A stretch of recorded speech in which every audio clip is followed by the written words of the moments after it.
একদিন বাদশাহ হারুন আর রশিদ তার সালতানাতের মহলের মধ্যে বসেছিলেন। অত্যন্ত গরমের কারণে তার প্রচন্ড পরিমাণে পানি পিপাসা লাগলো। তখন সে মহলের কর্মরত লোকদেরকে বললেন, দ্রুত আমার জন্য ঠান্ডা পানি নিয়ে আসো। বাদশাহর হুকুম দেওয়ার কিছুক্ষণের মধ্যেই স্বর্ণের পেয়ালায় করে তার জন্য পানি নিয়ে আসা হলো। বাদশাহ সেই স্বর্ণের পেয়ালা হাতে নিয়ে পানি মুখে দেবে, এমন সময় তার পাশে বসে থাকা একজন বৃদ্ধ বুজুর্গ বলে উঠল, মহামান্বিত বাদশাহ, পানি পান করার আগে আমার একটা কথা শুনেন। বাদশাহ পানির পেয়ালা মুখের কাছ থেকে নিচে নামিয়ে বললেন, আচ্ছা ঠিক আছে বলেন। তখন সেই বুজুর্গ আলেম বলতে লাগলেন, বাদশাহ ধরেন একদিন হঠাৎ করে আপনার পানি পিপাসায় গলা শুকিয়ে গেল, আপনি তৃষ্ণার্ত হয়ে মৃত্যুর মুখে উপনীত হলেন, কিন্তু দুঃখের বিষয় তখন সারা পৃথিবীর কোন জায়গায় পানি নাই, শুধুমাত্র একজন লোকের হাতে এক পেয়ালা পানি আছে। মহামান্বিত বাদশাহ, ওই এক পেয়ালা পানি আপনি কত মূল্য দিয়ে কিনবেন? দরবেশের এই কথা শুনে বাদশাহ হারুন আর রশিদ বললেন, হুজুর ওই এক পেয়ালা পানির জন্য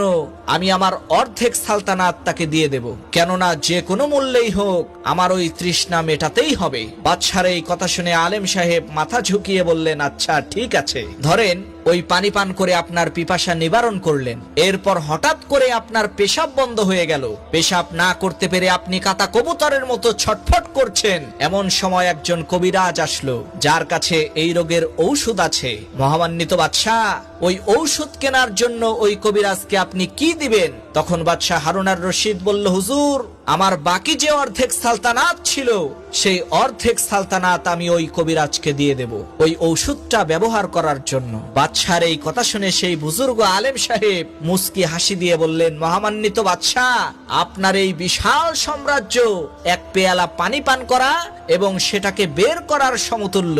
তাহলে চিন্তা করে দেখেন, আল্লাহ তাআলা আপনাকে জীবনে হাজারো লাখো বার পানি পান করিয়েছে, আল্লাহ তাআলার কত নিয়ামত আপনি ব্যবহার করেছেন, তাহলে একটু ভেবে দেখেন আল্লাহ তাআলার নিয়ামতের মূল্য কত।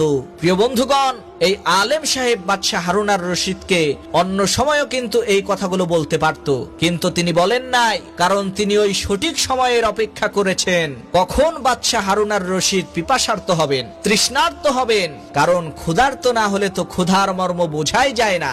তাই আমরা যখন মানুষকে ইসলামের দাওয়াত দেব, সঠিক সময়ের অপেক্ষা করব, তাড়াহুড়ো করব।